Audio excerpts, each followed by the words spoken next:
E aí, meus nobres amigos do canal Central HQs, bem-vindos a mais um vídeo resenha aqui do canal. Eu me chamo Fernando e como já se tornou tradição aqui no Central HQs, toda semana eu falo de quadrinhos nacionais. E hoje é o dia. Separei 3 publicações para comentar com vocês.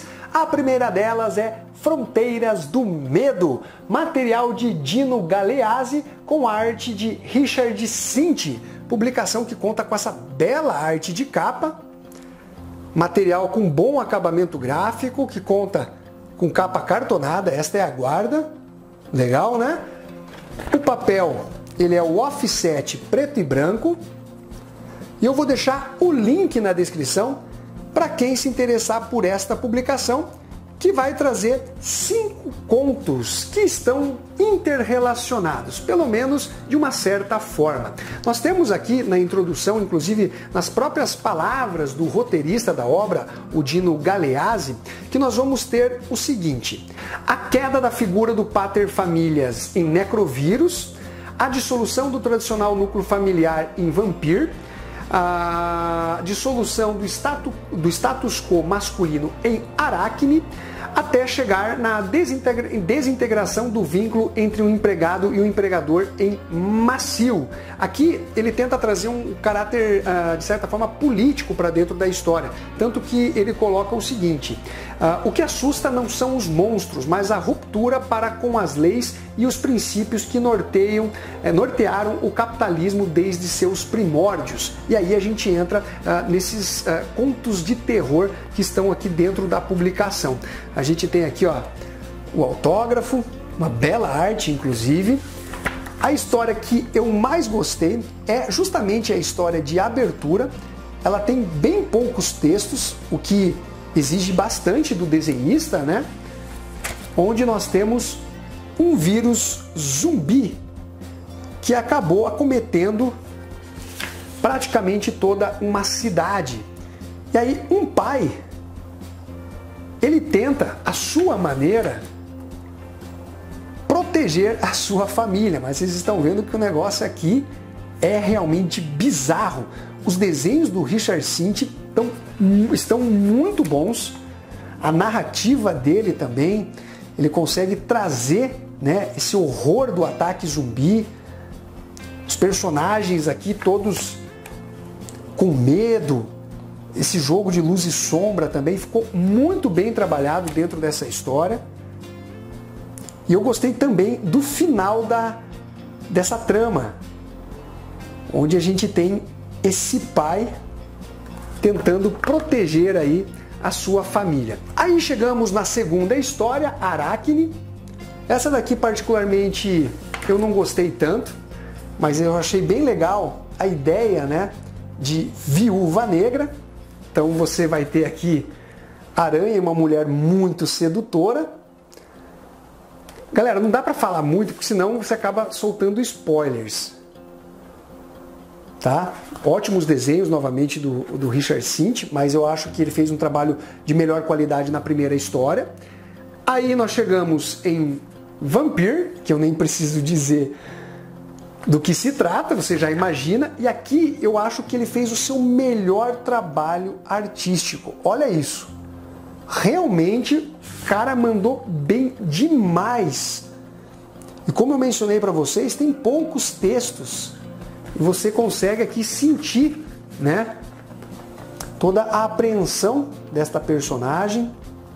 Cenários muito bem construídos, mais uma vez, luz e sombra, os espaços negativos aqui, que trazem uma atmosfera para a publicação.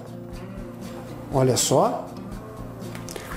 Aí nós chegamos no quarto conto, que é Macio, que é basicamente uma história ilustrada, que como dito, né, vai envolver uma relação de empregado e empregador. Gostei desse conto aqui. Na minha opinião, ficou como a terceira melhor desse compilado, que contam com a mesma equipe criativa. E aí nós temos mais um, que é a história final, Surinome, que vai envolver uma sereia e o seu poder de encantar, né? De deixar os homens aos seus pés mas a gente sabe que para isso existe um determinado preço. Galera, uma publicação de terror muito interessante, né, que mexe com o desconhecido e que obviamente aborda o medo. Fica a dica para vocês, galera, e que nota que eu dou para esta edição? Eu dou a nota 8. Fica a dica para vocês e o link na descrição. O próximo material é 13 Luas, do Leandro Visoto. Publicação num formato um pouco menor do que o americano, uma edição com bom acabamento gráfico, capa cartonada, o papel é o offset colorido. Eu vou deixar o link na descrição para quem se interessar por esta edição, que vai trazer uma história de fantasia medieval. Nessa trama nós somos apresentados ao jovem Tairen, ele que tem ali um faro explorador e acaba atravessando uma determinada fronteira que é proibida para as pessoas do seu clã. Do outro lado, ele acaba encontrando um outro clã, uma outra sociedade que parece ser mais evoluída, tem grandes construções, muros e tudo mais. Quando ele consegue voltar, né, para as suas terras, ele acaba sendo repreendido. E aí que nós vamos saber que existe, né, um passado envolvendo esses dois clãs. Eles já tiveram ali, né, os seus laços de afinidade, acabaram rompendo e essas rugas do passado parece que vão voltar à tona. Questões políticas, questões amorosas acabam sendo abordadas dentro dessa história. Eu gostei bastante da trama. O Leandro Visoto, não só através dos desenhos, mas também dos diálogos dos personagens, consegue ambientar muito bem o leitor dentro da história.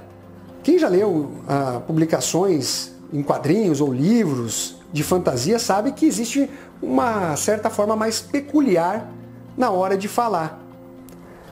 Eu gostei bastante das reviravoltas, dos personagens que são apresentados, inclusive dos coadjuvantes. Uma trama muito bem contada.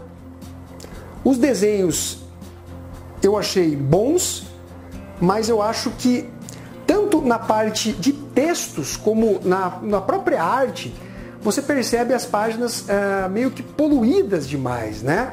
Ó, você tem muitos textos por quadros, bastante quadros por páginas, o que acaba, de uma certa forma, travando um pouco a leitura. Obviamente, quando tem uma discussão com um viés mais político, e político aqui eu quero dizer envolvendo os dois clãs, né? Até das estratégias de guerra e tudo mais, faz sentido, ok. Mas quando exige um pouco mais de dinamismo, de ação, eu acho que atrapalha um pouco. Vou mostrar aqui um pouquinho mais para vocês, olha só.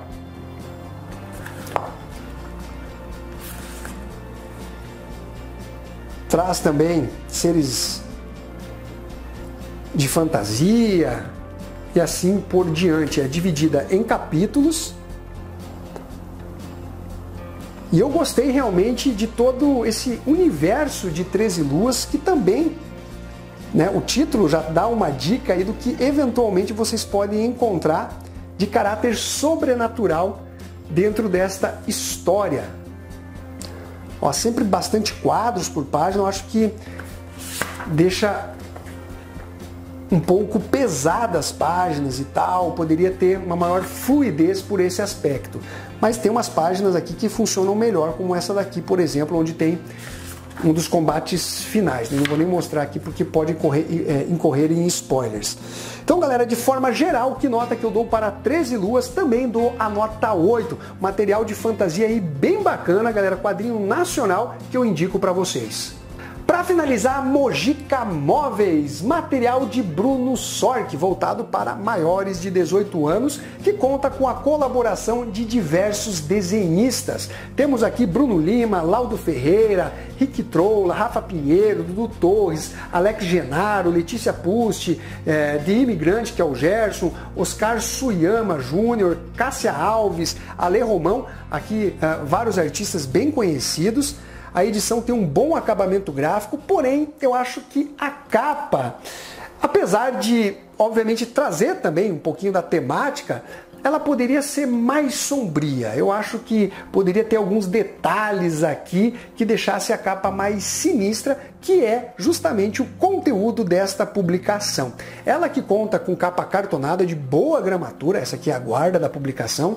O papel é o couché, galera, de alta gramatura, edição colorida, e eu vou deixar o link na descrição para quem se interessar por esse material, que eu adorei, galera. Olha só, nós temos aqui um vendedor de móveis usados. E aí aparece um senhor, né, procurando algumas mobílias para a sua casa. Esses dois personagens, conforme a história for desenvolvida, terão ali revelações sobre o seu passado, sobre alguns segredos, coisas mais particulares deles. E aí nós vamos ter, no primeiro conto, a tentativa de venda de uma cama, tá? Onde entram os artistas convidados, né? No caso aqui é o Gerson, o imigrante, numa história de traição amorosa. Gostei bastante dessa história, tem ótimos diálogos, o final também é bem legal. A segunda vai trazer a venda de um colchão, que está todo cheio de manchas, e aí o vendedor vai explicar o porquê dessas manchas. E você percebe aqui no trabalho artístico que tem cenas de sexo, de nudez, também muito legal. E só para vocês terem uma ideia aqui, deixa eu pegar as páginas aqui onde vai trazer toda essa violência explícita, né? Depois nós temos um fogão, e aí vai trazer novamente uma história relacionada a esse objeto, sempre em tons de violência. Obviamente, galera, acaba variando no aspecto artístico. Tem histórias bem pesadas, tanto emocionalmente, como também na parte mais visual, né, de agressão. Histórias com tramas realmente bem legais, bem amarradas. Gostei de todas, sem exceção. Aqui o mestre Laudo Ferreira. Então, galera, é realmente um trabalho muito legal. Você tem aqui extras que vai apresentar as bios, né? Tem também comentários acerca da concepção da obra e assim por diante.